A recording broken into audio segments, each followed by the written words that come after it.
एक बार भगवान शिव और माँ पार्वती हरिद्वार में भ्रमण कर रहे थे। माँ पार्वती ने देखा कि सहस्त्र मनुष्य माँ गंगा में स्नान कर हर हर गंगे कहते हुए चले आ रहे थे, लेकिन सभी मनुष्य अभी भी पाप परायण लग रहे थे। माँ पार्वती भगवान शिव से पूछती है कि प्रभु, क्या अब गंगा समर्थ नहीं रही? कहानी में आगे बढ़ने से पहले हमारे चैनल उम्मीद टोटे मोटिवेशनल कोट्स को लाइक, सब्सक्राइब और शेयर करें ताकि इसी तरह की भक्तिमय और मोटिवेशनल वीडियो आपको देखने का मौका मिले। प्रभु ने पूछा, पार्वती, तुमने ऐसा सवाल क्यों किया? माँ पार्वती कहती है कि प्रभु, इन सभी मनुष्यों के पापों का अंत क्यों नहीं हुआ? भगवान शिव मुस्कुराते हुए कहते हैं कि पार्वती, गंगा तो अभी भी सर्वसमर्थ है, लेकिन इन सभी ने पापनाशिनी गंगा में स्नान किया ही नहीं। माँ पार्वती विस्मित होकर बोली, प्रभु, अभी तो गंगा में स्नान कर इन लोगों के शरीर भी नहीं सूखे और पाप कर रहे थे। इन्होंने पापनाशिनी गंगा में स्नान नहीं किया। भगवान शिव ने कहा, पार्वती, मैं कल तुमको इस बात का भेद बताऊंगा। अगले दिन बारिश होने लग रही। सभी रास्ते पानी और कीचड़ से भर गए।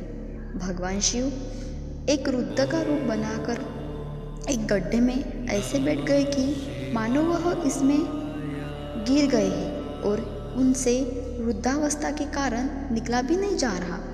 उन्होंने माँ पार्वती को समझाया कि तुम गंगा स्नान कर आते सभी मनुष्यों को सुनाकर कहना कि मेरा पति इस गड्ढे में गिर गया है।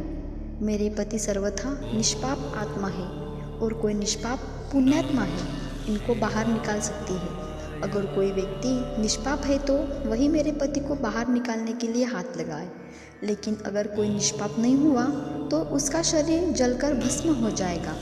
माँ पार्वती अब गड्ढे के पास बैठ गई और सभी को सुना कर कहने लगी, हर कोई सुंदर स्त्री को प्रलाप करते हुए देखकर रुक जाता।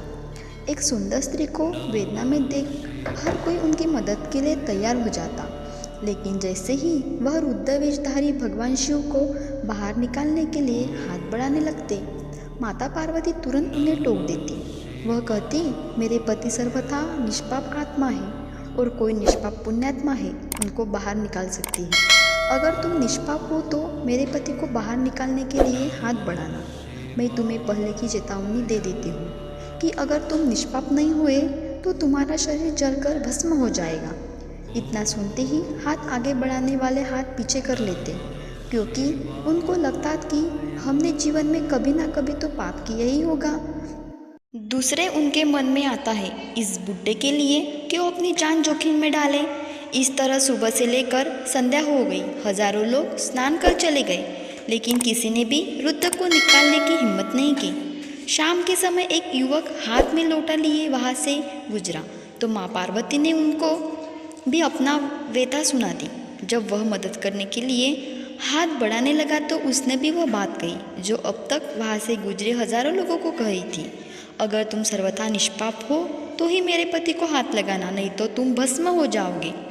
वह युवक बोला, माता, मैं अभी तो पतित पावनी गंगा में स्नान करके आया हूँ और गंगा स्नान के पश्चात तो सभी पाप नष्ट हो जाते हैं।